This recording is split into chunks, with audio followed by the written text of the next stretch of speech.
Yep. Are we actually? Is there volume? How are we, everyone? We got a little bit out in the reeds there, a bit off topic, but how are we all going? Today we're going to be talking about core values. Values. What are your values? And we're going to go deep into why it's important that we define our values. Hey everyone, in case we haven't met, my name's Rad Burmeister. I'm joined here by my brother Yanni Burmeister, and we are the co-founders of Unity Gym and the co-creators of the UMS, the Unified Movement System, where we turn driven people into superhumans and mess up podcasts. We are the gym that makes people super strong and super flexible because we've created a program that has a balance between the two. If you want to know how we do that, you can grab one of our free blueprints, the Strength, Flexibility or Nutrition Blueprint. There's a link in the description for all of them. How many overlays can you put on the screen at once, mate? And today we're talking about core values and beliefs. Something that we're big on at Unity Gym, something that we've worked hard to create. And we wanted to actually give a shout out to a couple of our tribe members who are doing a really good job of living by the core values or demonstrating some of the core values. So they may or may not even have realised it. That's right. Should we go through and read the core values out? Yeah. Today, first and foremost, everybody, today seems like a little bit of a clusterfuck of a show, but that's all right because we're just figuring things out here. So bear with us. We're just going to have a little bit of fun, really, because we've seen some awesome stuff on the pages that we really want to highlight. And there's also been some good questions that have come through that we're going to get to. We're going to talk about, let's just quickly flick through a couple of these and I'll talk about it. First and foremost, shout out, it looks like Adam Mullaney he's the first person to get his apparel or merch. Got to shut up and do some bloody burpees t-shirt. We've seen that on the stream. Anyone who's listening on the podcast who can't see what we're doing here, you got to jump over and become part of the UMS Movement Mastermind private Facebook group. And then you'll be able to interact with us here as we're doing this. We're gonna help Ben Lodge out. He's done a really good video in regards to his Cossack squat rotation, and Rad's going to dive deep into that and give you some pointers there, mate. We're going to talk a little bit briefly about Michael Foster's wrist issue that he's having, but that's going to be something that we go deeper on Physio Friday, brother. We are going to give some huge props to Becca Perry for unlocking her first ever pull-up. And we're also going to give some props to Kevin Lee and talk to him a little bit about his testing videos. But first and foremost, what we want to do is go through the core values and talk about how they align with what people are doing here on the stream. And then we're going to dive straight into Aidan Potts' question about Trap 3 razors. So first and foremost, we've got 5 core values down here at Unity Gym. Care about the community, take personal responsibility, pursue personal development, take massive action, and what we were highlighting on the workout this morning, get results. And that's each of these core values, unless you go to our website, you probably won't see them. Or if you come into the gym, they're available on the website and they're available up on the wall in the gym here.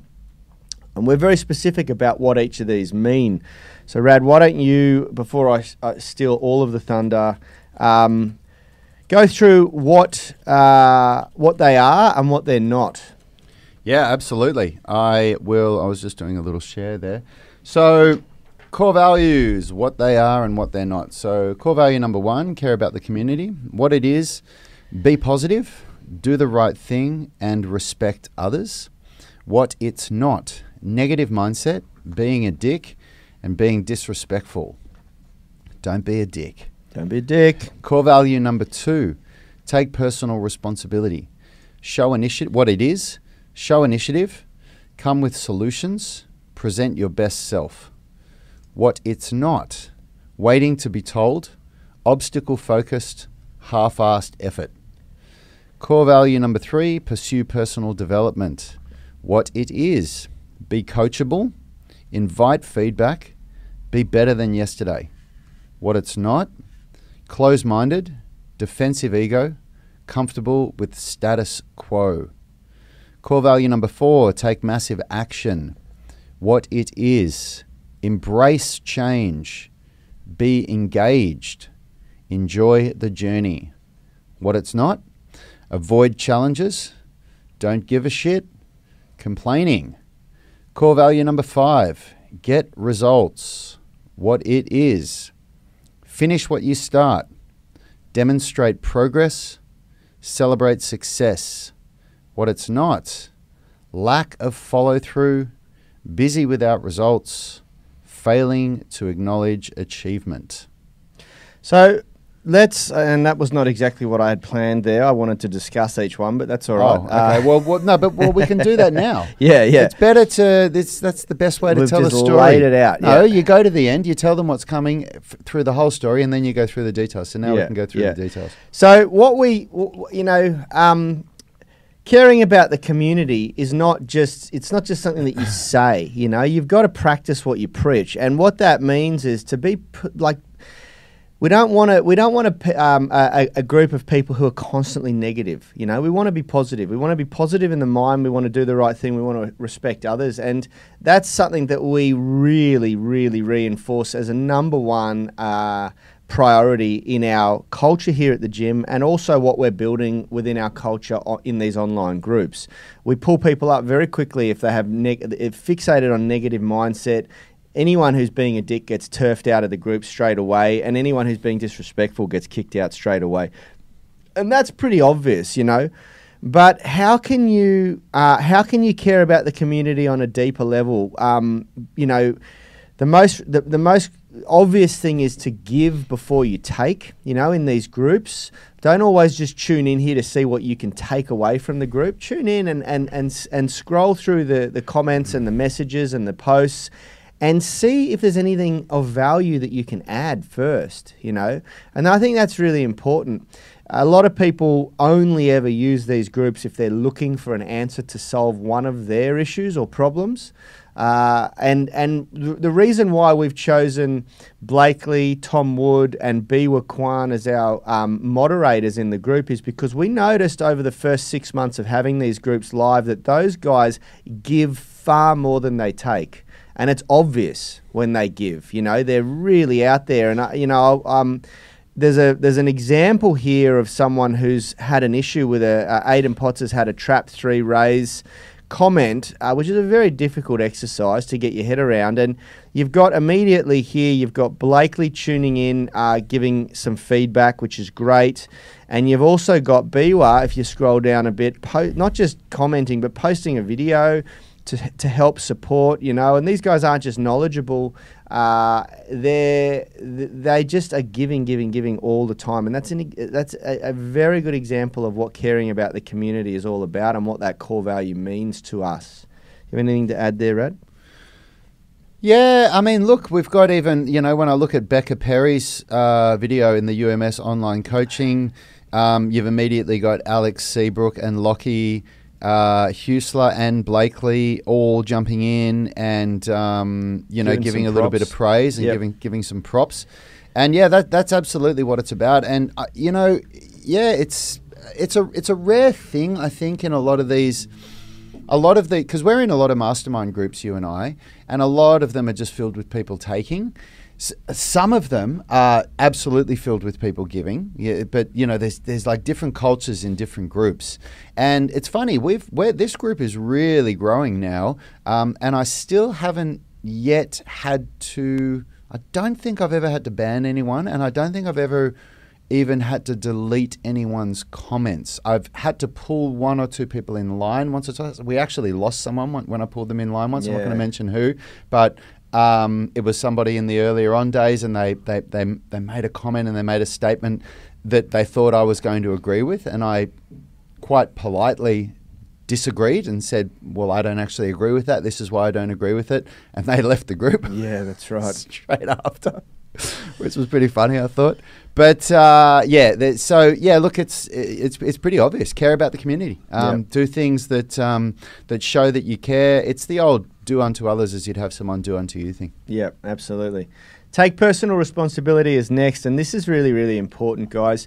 This is something that we live and breathe by, and we had to make it part of our values in the gym. And this is one of the things that a lot of people really fuck up. Yeah, that's exactly right. Yep. Showing initiative, coming with solutions as opposed to, and this is something that it took us a while to really get this in our organisation here as well, because it's so easy for people to just come with the problem. Oh, we've got this issue and I can't see past this issue, and then to just abdicate responsibility onto other people by sort of saying, here's a problem, give me a solution, and it's the same with our physical health and things like that. I mean, there are limitations, and of course we're all here to learn, and we expect and prefer you guys to ask questions all the time, but we want to also make sure that you're not just abdicating responsibility,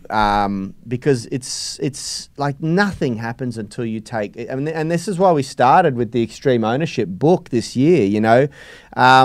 It's all about taking extreme ownership and realizing the moment you realize that you're responsible for everything that's happening in your life, it's a huge breakthrough for anyone. Yeah, I just have to have a quick shout out to Quinny, Neil Quinn, one of our old superstar members I'm pretty sure he's moved back to the United Kingdom. How are you, brother?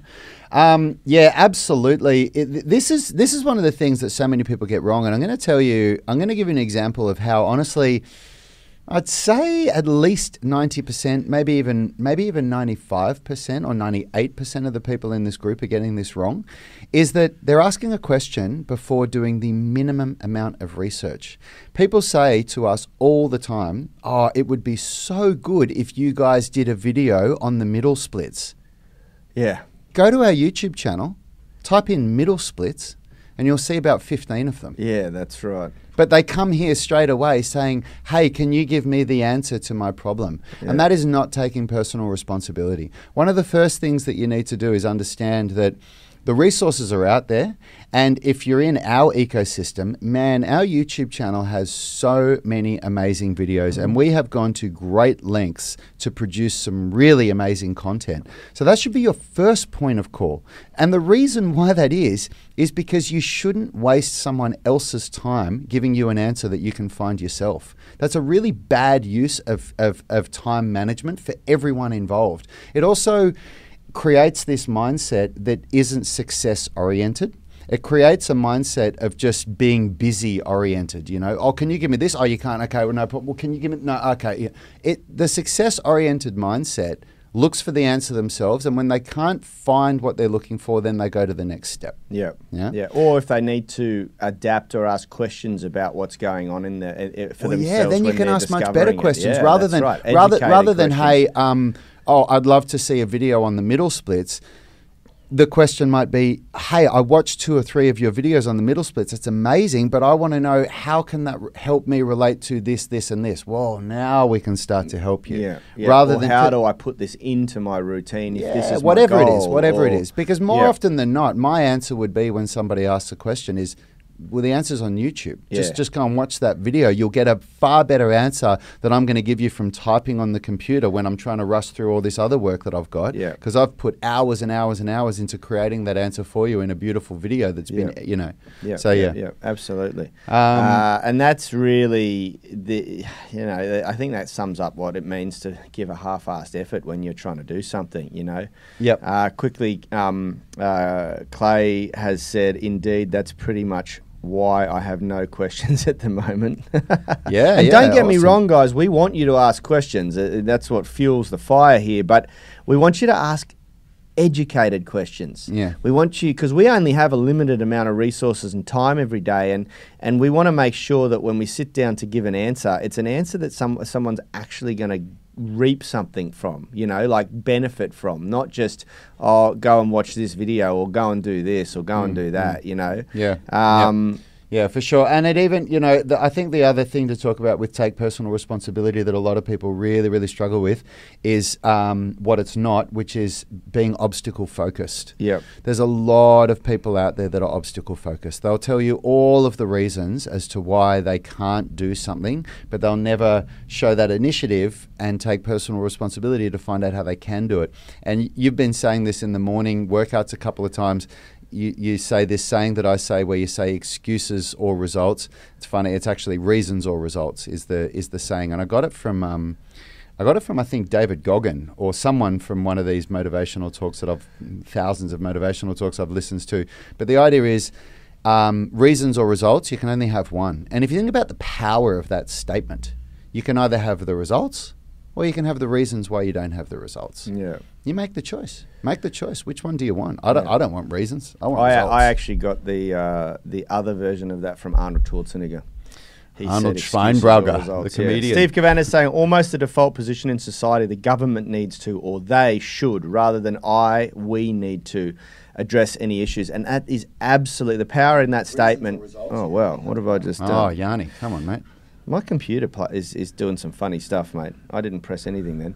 Anyway, Steve is bang on. You know, the society would be empowered. We would be enhanced as a species if more people read and believed this book of taking extreme ownership of everything. You know, stop waiting, stop being obstacle focused. Steve, I'm just going to answer you there. Small contribution. The YouTube channel is getting harder to find stuff as the daily workouts are getting numerous. I totally appreciate that. That would be the case if the way you were trying to find things was just to scroll down our videos.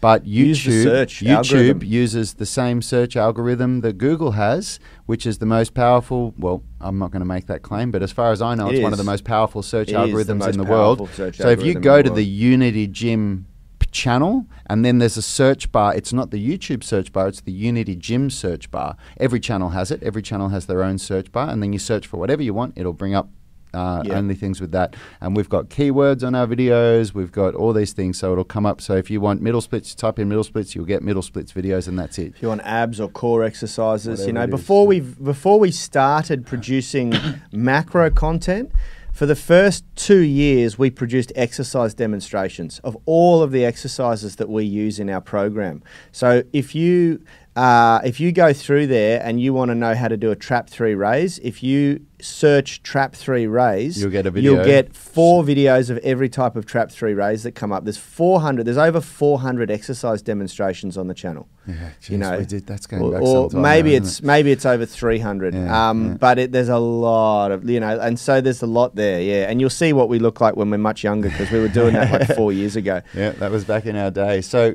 he says, I have used the general search. Thanks. Yep. Absolutely bang on. Pursue personal development. Wow, big one. Yeah, this is a huge one. And this is one, Yanni, pause there because this is true. This is one that very few people are doing or getting right. You've got to think to yourself, like forget before we even go into the points here. What are you doing with your time? Are you actively blocking out time during the day where you pursue personal development, or are you getting through whatever you have to do for work and then looking forward to just Netflix or video games or smoking bongs or whatever you do in your pastime? And that needs to it needs to be made really clear that pursuing personal development, growth and personal development is something that you have to do actively. You have to schedule time. Like if you looked at my diary, my daily schedule, every minute of every day is time blocked except for Sunday. Sunday I have about 6 hours that is just left blank for anything to go in there. And it is like I'm relentless at protecting that schedule.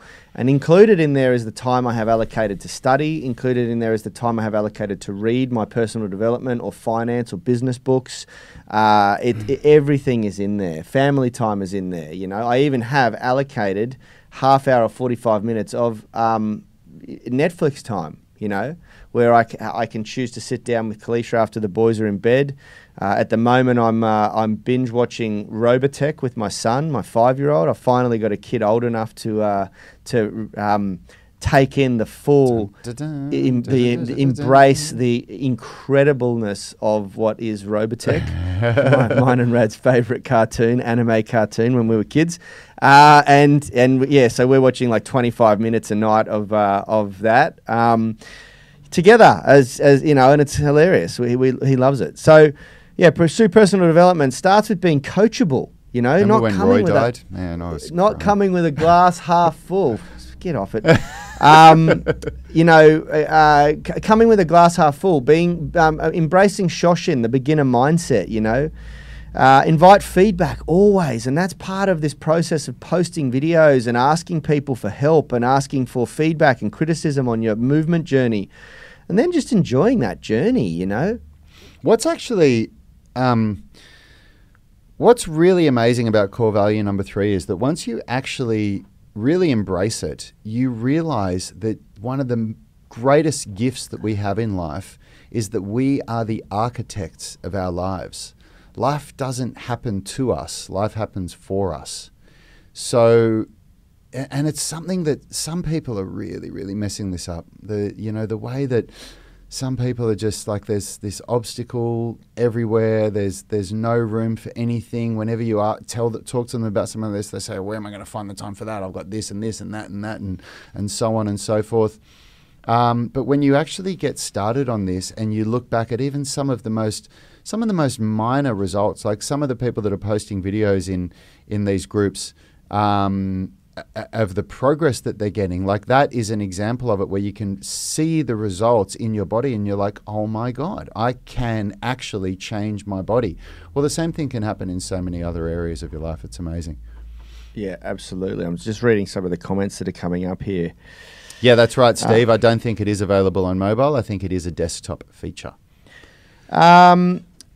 Take massive action. This is something that we actually only added this to our core values a couple of years back, and it's something that we realised after being in this business as personal trainers for about 15 years, but after having Unity Gym for a few years and just not getting the results we wanted with our business and with ourselves and with our training, we came to realise that, you know, Grant Cardone calls it the 10X rule. It was Grant Cardone's book that made us include this one. Yeah, and we just realised that, I mean, I was in a really high achieving mastermind of business owners at the time when, and we were being really ingrained to understand that, you know, our business goal in that mastermind was to 10x your business, to 10x your results, to 10x everything, and we had awards every year. You know, you got the 1x award, the 2x award, the 3x award, and it was measured by, of course, profit and revenue at that stage in our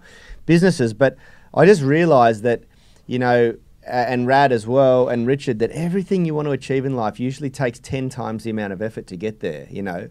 And we came to a realization quite quickly that you need to put so much more effort in than you think. And if you don't go into what you're trying to achieve with the awareness of that, it often really kicks your ass. You realize, and you get really demotivated. You realize, holy crap, you know, this is going to be a lot harder than I thought, and you give up. It was a huge moment for me. I remember it. I remember the idea of the concept of taking massive action and having to really go inward. Like there was a period of time when I felt very sick in my stomach, because you realize that the only reason why you haven't achieved your goals is because you haven't worked hard enough for it. And we all had excuses before that point. I remember the period very well. We all went through it. We clashed here heavily because I was coming out of my mastermind weekends with this group, really fired up, coming back to go, you know, we need to go all in, we need to put more effort in, and we were at a point where we felt like we were giving it our all. Yeah. And it was hard to come to terms with the fact that we had a lot more to give. Yep. And part of what we needed to give into was that we didn't know what we didn't know, and we needed to educate ourselves more. Yeah. And then to find time to do that in and amongst the whirlwind of running the business that we felt like we were doing our best effort on already. Yeah. And a lot of people misunderstand this. a lot of people get threatened by the thing, like they feel like you're saying, well, you have to work for an extra 8 hours a day on top of what you already do. And they think, well, I already work 12 hours or whatever. There's an element to maybe you do have to work a little bit more than what you thought. I mean, there was a period of time, I'll give you an example, where when we decided that we were going to go online and the amount of work that was required, and Yanni didn't have the time for it, Richard didn't have the time or the scope for it, and I just said to myself, man, I'm going to have to do this. And for about 6 months, I was working on Friday and Saturday night at home until midnight. I was working on Saturday and Sunday morning. I was up at 5 or 5:30 a.m. and working before my family woke up on building those funnels and building everything that we had to do to get it to a point where we had a minimum viable product. And that's an example of taking massive action when you realize that there's, and now we're at this point, like when you put the work in to get something that really changes your life, it stays with you, you know, at least in the example that I'm giving there. It's not like you have to do that all the time, but you have to take that massive action to go to that next level. But you never, just like your training, you never go back to where you were before, Nah. you know, because every time you put more effort in, you realize that there is more effort there to give, and you become conditioned to that. And it's exactly like physical training. You know, the first time I ever did super accumulation or super compensation training, where you train twice a day and you just absolutely batter yourself, I just thought there is no way I can do this. And then you do it. And then afterwards, the reason why I love those programs, those prescribed overreaching programs, is because you realize how much more you can actually give, and your body adapts to that. And I'm sure it's the same for elite level athletes. I mean, Steve Cavannagh's on here. He's a distance runner. You would probably be able to agree with this. The first time you do an ultra marathon or something like that, before you do it, you think it's impossible. And then once you do it, it's like the 4-minute mile with runners. They thought it was impossible until someone did it and broke it. And then, you know, everyone could do it. And then, you know, and it's just this thing, like getting your mind around what it takes to take massive action to get what you want to achieve. You know, it's just really, really important to set your mind at that level straight away, to know that you don't know what you don't know, and what you're doing right now is producing the results that you're getting. And if you want to achieve something different, then you obviously have to do something different. And most of the time, it means that you've got to put more intensity and effort in. Yeah, you know. I know. For me, the way that I was able to do all of this stuff and make all of these changes was that reflection is a really important thing. I think it's a really important exercise. And when we were going through these changes within our business, when we were creating these core values, and when we were deciding, you know, where we wanted to go, and we've had multiple talks where we all sat down and said, what do we want? Do we want a business where we've got one gym and this is it, and this is where we go to, and our, you know, the measurement of success is how many members we have, or do we want to play a bigger game? And we all decided that we wanted to play a bigger game. And you know, I look back at you look at the work you have to do and you think about the changes you have to make, but then I just look back on the last 10 years and I thought, do I want more of what I got in the last 10 years? Like, am I happy with what those last 10 years produced for me? And I am not ashamed to say that no, I'm not. I'm happy with what I've achieved. I'm very happy, but I want more. Yep. I'm not happy to say, yeah, well, I've got it all. I'm just going to keep acting the way that I am now. And that's where, take massive action comes in. Yeah, that's exactly right. There's a couple of good bit of discussion here between Steve and Carmine. Steve said time is given in priority order. If your child had an injury, then you drop everything. It is not that one does not have time. It is where your priorities are, or where are your priorities. Carmine's not necessarily very true, Steve. Time is the one commodity we cannot get back. And everyone is given the same amount per day, as Seneca said, which is great Stoic there as well. And that's very true. Like, we all seem to think that time is this limitation. Yeah. And that's one of the biggest problems that we have. We look at time as a limiting factor, whereas a success-oriented person looks at the fact that we've got 24 hours and we've got a lot of opportunity in those 24 hours. Yeah. It is not a limiting factor, but you have to design your lifestyle around producing the results that you want. Yeah, and I think one of the most powerful things that we did was learning the concept of prioritizing, because the word priority I'm pretty sure it's French, and it means prior to. So to do something prior to anything else. That word can't be pluralized. You cannot have multiple priorities because it's making a bastardization of the word. What priority means is that you have a list, and this gets done prior to this, and that gets done prior to that. And so we went through a long time, like you have to do it and then you realize you're still messing it up and you do it again, where you look at everything that you're working on and you think, holy crap, I'm working on all this stuff and nothing's getting finished. Yeah. So then you strip away. It's so hard to go, well, that's actually more important than that. Even though that's really important to me, that's more important, I'm getting rid of it. Until you get down to this core list where you've got one thing that you say to yourself, I am not doing anything else until that thing is completed. And you work on less, but you get so much more done. Yeah. You get so much more done. And that's a big part of taking massive action. Absolutely right. And then finally, get results. Finish what you start and demonstrate progress along the way and celebrate your successes. This is so important because this is telling the universe, okay, I'm on the right track. And then the universe has a tendency to step out of your way and help you, support you in producing those sorts of results again, you know.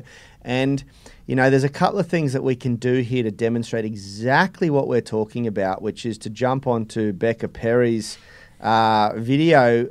She's basically posted a video today. Becca Perry is a member of our UMS online coaching group, and she's posted a video of herself doing a pronated pull-up, which is a very hard movement for a woman to do, and she's saying here hard movement for anyone to do. She couldn't even do this as a child, you know, and she's unlocked this as an adult, a mother, and it's and not just the fact that she's done it, but the fact that she's posted a video in the UMS group. It basically encompasses all of the core values. It's caring about the community because she's being positive. She's demonstrating positivity by sharing her triumph, sharing her success with the group. It's certainly demonstrating how she's getting results. And obviously, you know, she says here that it's taken her nearly... awesome. I just watched it. It's taken her nearly 8 months. So she's set a goal for herself to do this, and she's worked on it non-stop for 8 months. So she's finished what she started. She's demonstrated her progress along the way by posting progress videos and things like that. And she's here with the tribe celebrating success. And we've got all these people, Lockie and Blakely and Alex Seabrook, all jumping in to congratulate her, you know, and many more other people sort of liking and things like that. And, you know, it demonstrates everything, taking massive action. She's pursuing personal development. She's taken responsibility for herself because in the 8 months that she's unlocked that movement, I don't know of many occurrences or occasions, and Rad might be able to change this, where she's jumped in saying, I can't, or this isn't working, or asking for us to solve the problem for her. She's just got stuck into the program and she's just gone for it. Well, Becca's posted so many videos of asking for critique and for help. Remember all the stuff with her LSIT, trying to figure it out. But yeah, she just keeps going, and she's really, you know, living by the values. Yep, that's exactly right. And I just think that is such a great example of living by the core values. Well done, Becca Perry. And we created these. We had 10 core values. We've revisited them many, many, many times until we got them down to something where we looked at them. We thought not only do we believe that these align with our lives, but we looked at them and thought, if anybody actually really lives by these core values, they are going to completely transform their lives. Yeah. And that's why they are what they are. Yeah, and they align. They're an exact example of how we live here at Unity Gym and what we expect of our tribe as well, you know, to be part of this community. Neil Quinny here is saying, mate, it's so good to see you on this stream, brother. We miss you here. He's saying, I had the pleasure of being taught by these guys a while back. They taught me so much, but I definitely lacked the discipline and commitment to get the most out of it. Thankfully, I'm back in the groove at home. Gym using the fundamentals these guys taught me. That's awesome, brother. So good to hear that, mate. I know you went through a couple of challenges whilst you were over here, so it's really good to see you on here, man. Absolutely. Now, finally, I'd like to talk just quickly, because I promised we would, give Ben Lodge a little bit of feedback on his Cossack squat. Have you got that video up? Is that that's in the UMS Movement Mastermind? Yep. Okay, let me just grab it. I do have some feedback for that straight away. So, where are we? I had a look at that before. Okay, here we go. So, Ben, brother, the first thing you're doing is your feet are going a little bit too wide. If I look at that, that is a very wide. Yeah, your feet are too wide. You'll be able to go lower if your feet are closer. That's the main thing, brother. Just go down, bring your feet a little bit closer together. Focus so your left foot, the one that's not touching the wall, would be closer to the right foot. That'll allow you to go deeper. Just go down and then focus on the rotation, rotating and trying to touch the wall. Don't worry about bringing the hand over the top. And there's a chance there that the width of the feet is because he's experiencing a limitation in ankle dorsiflexion. Yep. And Vinnie Brown's jumped in there and posted a good video of ankle dorsiflexion. There's another really great video that Blakely posted the other day of K-Star, Kelly Starrett, doing a mobbing, an ankle mobbing with a massage ball, and that's a really, really great one to unlock there's two joints. There's the talocrural joint and the which creates the flexion extension in the ankle, and then there's the global joint that creates the eversion and inversion, which is called the talus joint. And you need to basically work on getting the talocrural joint to move out of the way, to getting the bones to move to the side, so you can increase that flexion. And that massage technique by Kelly Starrett's friend is fantastic. It's a great way of doing that. So check that out. There was a post a little while ago about that. You'll see Blakely has shared that somewhere down on this stream. I can't see it at the moment, but it's there. And other than that, keep working on it, brother. Just keep working on it. I think some loaded ankle dorsiflexion is going to help that, though, a lot. Yeah, for sure. Absolutely. Yeah, Vinnie Brown has shared a how to increase ankle mobility video for you of me showing some stuff on there. That is really, really going to help you. So, yeah, jump. Great way to live by the core values, Vinny. Ben it looks like he's just liked my post. Ben, are you watching the show, brother? Because I can see that you've just liked the post, the comment that I did that I tagged you in. Are you watching the show now? We just answered that for you, and I think that's going to give you a lot of help. Okay, before we wrap up, I want to talk about Aidan Potts' question here. I'll read it out first of all to give you guys some context. Wondering what you guys recommend for the trap 3 raise. I cannot hit a full range in this exercise without my upper traps firing. I'm wondering, should I add weight to the movement and work the available range I have, or should I just keep trying to get my elbow in line with my head with no weight? Been doing a variation of this exercise for 12 weeks now. Love to hear your thoughts. Thanks, guys. And there's been some really great feedback from Blakely and Biwa here. Biwa's even gone so far as to put a video in. I just want to make something absolutely clear, first of all, which is the first part of this question, where you say, I cannot hit full range in this exercise without my upper traps firing. Although we like to classify the upper traps, the mid traps, and the lower traps, and if you break it down on an anatomical level, there's actually 7 different trap fibers. It is absolutely impossible to do a trap 3 raise without activating your upper traps. So do not get hung up on that. The purposes of this movement are to develop the strength in the mid and lower trapezius, but you will find that it is a very rare circumstance where someone can do a trap 3 raise, if not completely impossible, without some firing of the upper trapezius. So I'd be careful how much you get hung up on that that factor, Aidan. Saying that, it's very important to be able to get the range of movement, and that's something that will come with time as you increase the flexibility of your shoulders. If you've got a restriction in the pecs, the anterior deltoid, so the front of the shoulder, even the long head of the bicep, and the lat, which are all those big outer unit muscles, global muscles that help to internally rotate that shoulder, then you are going to find that there is limitation. There's also a limiting factor in the thoracic spine. If you can't extend in the thoracic spine, then you're going to find it really hard to get that end range in the trap 3 raise. But yeah, I would just make sure that you're not getting too hung up on whether the upper trap is firing. Of course, you don't want to be elevating the shoulder. Those of you on the podcast, I'm here shrugging my shoulders into elevation. You want to be able to set the scapula down and back when you do the trap 3 raise, but you're still going to find that if you palpate the trap, the upper trap with your opposing hand, it's probably going to harden as you do the movement. You know, it's very hard to not do that. Do you have anything else to add? No, it's, my journey with the trap 3 raise has been an extremely humbling experience. All of those shoulder conditioning exercises. When I got out of the army about 8 or 9 years ago now, I'd never done weightlifting like this before. And I'm, because I was, Yanni and I had plans to be where we are now and go well beyond it, I realized that I had to learn how to do it. And so this is the story of the birth of the UMS, because Yanni and I started training together for the first time in about probably about 15 years. We didn't train together at all, not even once. And I realized how weak I was, and Yanni realized how stiff and inflexible he was. So when Yanni was showing me all these trap 3 raises and dumbbell external rotations and all this stuff that he'd learnt from Charles Poliquin and he'd been doing for ages, I was so weak at it, man. I couldn't lift my arm up with any weight, and it was woeful.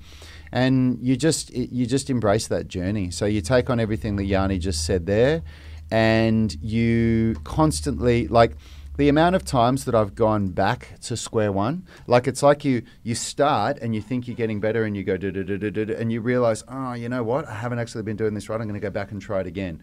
But that's not starting over again. That's the process of getting better. You're not starting over again, because when you go back to square one, the reason why you've gone back there is because you've realized something. Something's clicked in your mind, and you were here and you thought it's time to go to the next step, but you went, well, hang on a minute, I'm actually not doing all these things I thought I was doing. That's progress. Yep. That's not you suck and you've got to go back and do it all again. That's not what it is. That's progress. Something has happened in your mind. You've learned something.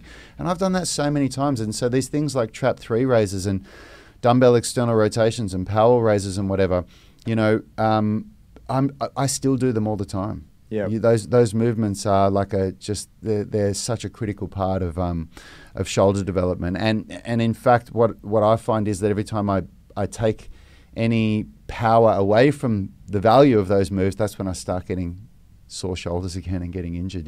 Yeah, absolutely. Sorry, go on. Yep. Well, we've got a question from a new member here, Sonia Valentine, who I think would be really valuable to help. Yep. Can we answer that before we finish? Yep. Sonia, I am going to tag you. Where is it? What is it? Well, it's in the Movement Mastermind, but it just came up in my feed. Answering this at the end of the show right now. Okay, so I've just tagged her in it. So Sonia's saying, hi guys, I'm a new member. Joined today because I saw you on YouTube. I'm 30, just started recently with strength workouts at home, and I want to improve flexibility and achieve splits one day. Great goals. I'm also someone who's been suffering from sciatica, terrible back pains and right hip pain. Of course, I'm not flexible, working on it. But recently I started having terrible pain again. Now, what you're describing there, sciatica, terrible back pains and right hip pain, that's a lot more common than what you think. That's all of those things are kind of tied in together. The sciatica, the back pain and the right hip pain, it's all kind of the same complex. Do you guys have any advice for me? Will doing these routines and the 18-minute flexibility routine help me out? I realized achieving flexibility is a long-term process for me because the main goal is to actually achieve full body mobility, as I hope that will help me with my sciatica and give me the strength too for my other body goals workouts. I want to know if the pain I will most likely have during this process is a normal pain, because I know for sure I will have it, but without exercise I will not improve my condition for sure. As you mentioned on YouTube, it's hard to make a difference between good pain and bad pain. Any advice and tips? I am so hopeful of this. Your attitude sounds great. It sounds like you've got a really positive attitude, which is the first thing. You have to believe that you're going to change. You cannot have what we call a pain identity. The second thing I would say is if it's within your budget right now, book an online physio consultation with Phil. That will be worth its weight in gold. I guarantee you will get infinitely more out of that session with Phil than any advice that we're going to give you here. Number 3, the pain in the process is going to be normal, but you have to, this is why I would recommend working with Phil. It's going to be good to understand what kind of pain you should be experiencing. The fourth thing that I would say is, even though you want to achieve flexibility, what you really need to do is balance strength and flexibility. Yeah. The balancing of strength and flexibility is what's going to give you your biggest relief. So many people have a misunderstanding of what they need to do to fix pain. How often, Yanni, do we get people saying, I've got this pain, I want to know what stretches I need to do to fix it? Stretching doesn't fix pain. In fact, quite often, the things that are causing the pain is an imbalance between agonist and antagonist in the muscles.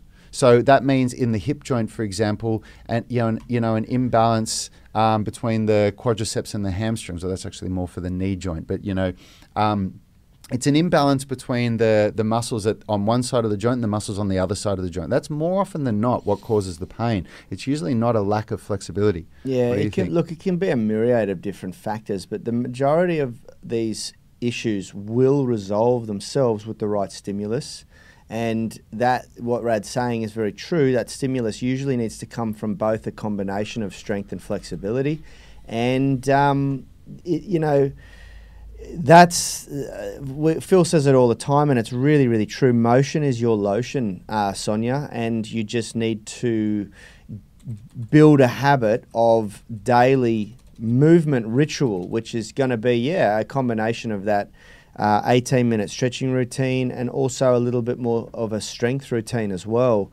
And you just need to build that in and trust in the process, practice faith that it is going to sort itself out. Both Rad and I have come from severe spinal injuries, like not just a little deformity or abnormality or imbalance in the body. I fell off a horse and got dragged and really messed up my back, and Rad fell down a big hole and crushed a vertebra in his spine. And there's certainly room or a need to go and get it specifically diagnosed and know what's going on in there to make sure that there's nothing sinister. But there is also this thing that goes on that occurs in the body where when you're doing something wrong or you're sitting awkwardly for long periods of time or whatever else, the body just starts to not like what the environment it's being exposed to, and it's asking you to get it moving in better ways, and there's never, I don't like to usually say that there's one thing that you can do that's going to solve that problem. No, I like to just say, just start looking at it from a holistic standpoint and start moving every day with the right movement practice, which is a balance between strength and flexibility. If anyone that watches this show, next time you watch it, take note of how many times I go like this. Whenever I do that, that's me remembering that I need to sit better because I've got lower back problems, and a part of dealing with lower back problems and an anterior pelvic tilt, which I have, is sitting better. If I'm sitting like this, if I'm slouched over and my head's leaning forward, then that posture becomes ingrained in my body. So what I do is every time I catch myself doing it, I think of sitting up and keeping my head back. If you've got issues going on, like what Yanni said, it's the way you do everything that you need to look at. But yeah, from a training perspective, if you're in lockdown right now, I'd do that online physio consult with Phil, see what he says. But you can probably, the at-home workouts are going to be really good for you because they're a general approach to strength and flexibility that can be scaled if you get the tutorial so you understand how to scale them. And what you want to avoid, what I say with sciatica and with lower back pain and hip pain is, the dull ache that you might feel from training is okay. Sharp pain, like shooting pain, you've got to avoid. Yeah, there's different, and that's where you need to talk to Phil because he knows a lot more about it than we do. But there are different reasons for pain, and not all pain is directly well correlating to the severity of the issue that you're experiencing. Sometimes the pain that we're experiencing is a pain that we need to train the brain to turn off, or at least turn the volume down on, because it's not serving us anymore. When you've initially hurt yourself, then pain serves a purpose. But over time, as the issue starts to heal itself, sometimes the pain and the level of problem there are no longer aligned, and it is very important that you learn to be able to move through that area of pain, and that's where you need help from someone who's a qualified physiotherapist who can help guide you through that process. Anyway, guys, look, that's really all we've got time for today. We've gone over time a little bit. Great show, and I really love I really think it's important that we do get these core values up for you guys to have a look at, because, man, they've changed our life. And there's been a few people here saying we should have these as a printable up there in the group, which I will do. I'll get that organised. Otherwise, guys, we'll catch you all tomorrow, 7 a.m. Australian Eastern Standard Time for the live workout. And then, of course, 8:30 here for the live recording of the Sound of Movement podcast. I'm doing a lot of filming today. I'm going to be filming phase 3 for the press to handstand masterclass, which means there's going to be a watered down version as a YouTube workout that you can watch. It'll be a press to handstand YouTube workout. I'm also going to film the phase 2 and 3 of the anterior pelvic tilt program. And I'm going to finalize writing out the spine mobility masterclass so that we can probably most likely get that released for a launch next Friday. We're going to be launching phase 3 of the at-home workouts this Friday. So probably next Friday we can launch the spine mobility. Yeah, absolutely. That'll be a good one for Sonia to do. Sonia, Steve's made a very good point, which I wanted to say as well. We did a whole series of podcasts on pain management and pain psychology, which is something that you would definitely benefit from listening to. You can go back through the podcast, the Sound of Movement podcast, and search for that, or you can look for it on the YouTube channel. Use that search bar. Thanks, everyone, for joining in. If any of you want to know, we get a lot of people especially in this lockdown phase, because small businesses are not a lot of small businesses are going to make it out of this lockdown phase, and we're in the firing line just like anyone else. And a lot of people say, what can we do to help? One of the biggest things that you can do to support us, besides purchasing our programs, of course, is share our content. A lot of people are saying how much they love this stuff. If you want to share our podcast, share these videos on your feeds, it just does so much for us to help get the word out. You're all here because you obviously value the content. So share it with your friends, share it with your family, share it with the people that you care about. It's a win-win-win. Win for everyone involved. Thanks for tuning in, everyone. We will see you tomorrow. Health is about performance, not just body image. You better be willing to accept what you're going to have to do to get there. We'll start focusing on movement goals, strength goals, flexibility goals. When you nail that skill, it's there forever. The body image goal doesn't get you that far. It's the consistency and frequency that's going to get you there. It's not the intensity. There's no shortcuts to mastery and movement. Destination doesn't change overnight, but your direction will. The gym is not the place to beat up the body that you hate. It's the place to build the body that you love. We are the gym that teaches people how to move instead of just exercise, because we believe that health is about performance, not just body image.